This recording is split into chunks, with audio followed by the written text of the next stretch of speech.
Okay, let's unpack this. We've looked at quite a stack of sources, articles, some YouTube analysis, even a TikTok review, all digging into Tyler Perry's new Netflix film, Straw.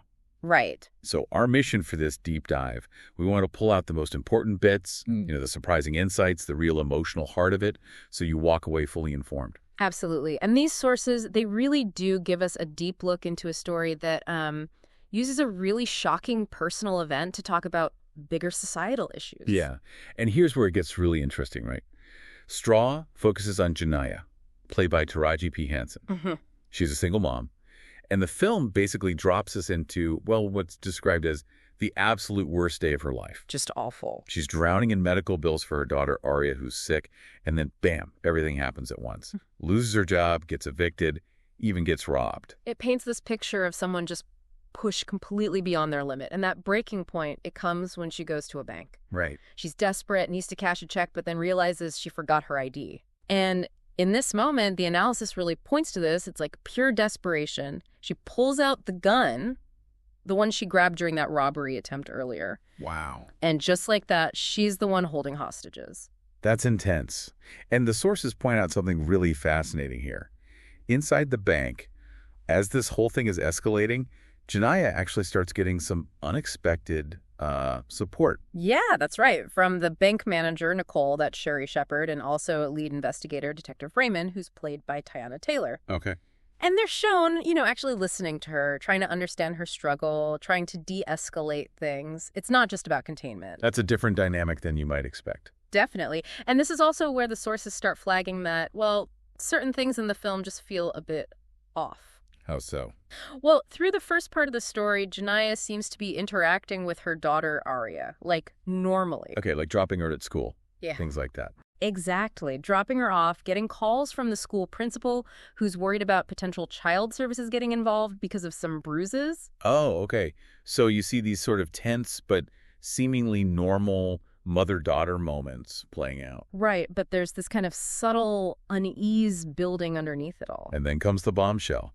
The big reveal at the end that pretty much all the sources zero in on as the core twist. The shocking truth is, Janaya's daughter, Arya, she actually died the night before, passed away from a seizure before the main events of the film even start. Oh, wow.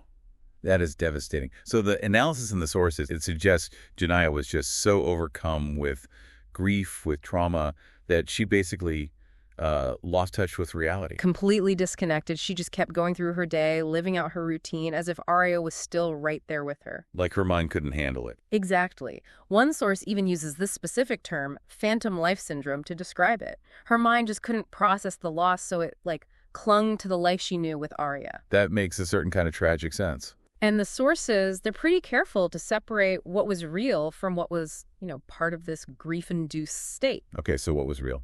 The real events included that road accident she had, getting fired by her boss, Richard, the eviction, her stuff out on the street, that chaotic robbery attempt where Richard gets shot. Right. The entire bank hostage situation itself, that was real, and her eventual arrest, also real. So all the scenes with Arya actually there, dropping her off, the calls from the teacher about child services. All part of the reality her mind constructed. A coping mechanism for something unbearable. Got it. The analysis suggests she probably left Arya's body at the hospital after she died and just couldn't process it then.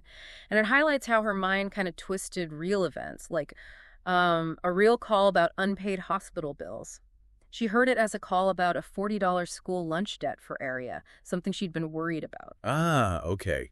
That explains the fixation. Yeah, and the teacher's confusion when Janaya sort of imagines showing up at the school, that hints at the truth too. It makes it really clear why the sources hammer home that Arya's death was the last straw. Exactly. It's explicitly tied to the film's title, Straw. It was that final, crushing blow after everything else she'd endured. It just pushed her past any ability to cope. And the sources really frame the film as this powerful commentary on the insane pressures people in poverty face. Definitely.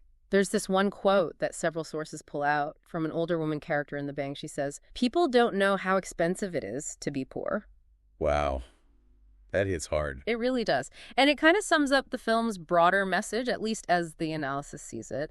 A lot of sources point towards a collective responsibility, system failures, Like what specifically? Well, the father not being around, the crushing cost of healthcare, the teacher maybe focusing more on a small debt than the child's welfare, the landlady being heartless with the eviction, her boss, Richard, just coldly firing her and withholding pay. Like she was failed at every turn. Yeah, by systems, by individuals. It adds these layers to her breakdown. It wasn't just the personal tragedy. It was feeling trapped, abandoned by everything, and then people's actions just piled on top. A powerful depiction of someone just completely let down. So this incredibly tense situation in the bank, how does it finally end? Well, Janiyah apparently imagines this tragic ending first, where the police rush in and kill her. Oh, gosh. But what actually pulls her back towards reality, according to the sources, is a phone call from her mother. Her mother calls her in the middle of the hostage situation. Yeah, and her mother is the one who delivers the news, the actual confirmation that Arya died the night before. And that's what breaks through, that triggers her memory. Seems so. Ah. That's the moment her constructed reality just shatters and the awful truth floods back in. And once she has that clarity, she chooses to surrender peacefully. Okay. And the sources note this really powerful image at the end, her walking out of the bank hand in hand with Nicole, the bank manager. And Nicole and Detective Raymond, they were key in getting to that peaceful resolution, weren't they? Oh, absolutely. The commentary points out that they both actually found out about Arya's death earlier in the standoff than Janiyah remembered it. Ah, so they knew what was really going on with her mental state. Right. And they used that knowledge to navigate towards a safe surrender. Detective Raymond, for instance, apparently broke protocol to reassure Janiyah that this one specific officer who'd threatened her earlier wasn't actually on the scene anymore, just to build that crucial trust. That's pretty significant. Okay, let's shift to how the film was received. The sources had some interesting takes there. Yeah, there's a bit of a split, it seems. If you look at Rotten Tomatoes, it has a strong audience score, like 80%. Okay, so viewers liked it. Viewers seem to really connect with it, praising the emotional depth, finding it relatable, and calling out the performance, especially Taraji P. Henson, of course, but also Sherry Shepherd and Teyana Taylor. Any quibbles from the audience side? Well, one reviewer did mention, kind of amusingly, that Teyana Taylor's character looked maybe a little too perfectly made up for a detective in the middle of a crisis, but mostly positive from audiences. But the critics, less impressed. That seems to be the general consensus from the sources looking at professional reviews, yeah. Words like overwrought came up, criticism of predictable plotting. Okay. And some fault found with Perry's direction, even while most acknowledged, Henson's incredible talent. So it sounds like audiences really felt the emotional impact, maybe overlooked some filmmaking flaws that critics focused on. That seems to be a key takeaway. The film clearly resonated emotionally with a lot of people. They connected with the themes, the struggle, mental health, the need for support, even if critics felt the execution wasn't perfect. Right. Overall, the sources really stressed that the film struck a chord as this poignant look at mental health struggles, how vital community support is, and just the importance of actually seeing people who are suffering, often silently. And what about Janiyah's future? After the arrest, what do the sources say might happen? Well, they note she's arrested. She's going to face charges, including Richard's murder. Okay, serious charges. Very serious.